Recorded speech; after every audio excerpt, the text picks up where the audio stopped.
که ډېر ښکلی خو په خوله کې بیزاري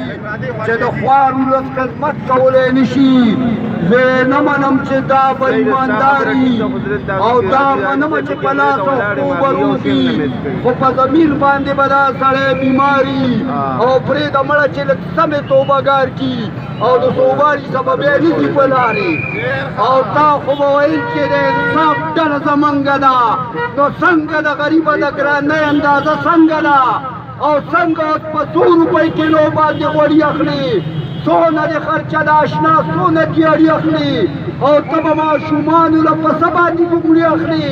او ښه ده بده نه ده د کپتان ونه د دنګه ده او څنګه د غریبه د ګرانۍ اندازه څنګه ده او یا غریب وروره د جولس مخکې ګډېږه مه د چا پروا کوه مه چا نه شرمېږه او موږ د پیټیا سټر دغه نه تاوېږه او ستا د مشرانو غوا خو نن سبا کې لنګه ده نو څنګه د غریبه د ګرانۍ اندازه څنګه ده یو څو ټکي چې وایي د خان حجره کې خان ته ستړي به شي داسې خلک به په خېټه سنګ ماړه شي او چې د هر چا د ډول مخې ته ګډېږي په ایمان وایه دا غریب به ښه شي او دې کمله به چې بیا د خدای غواړه چې نیکان خلک دې جمع په واده شي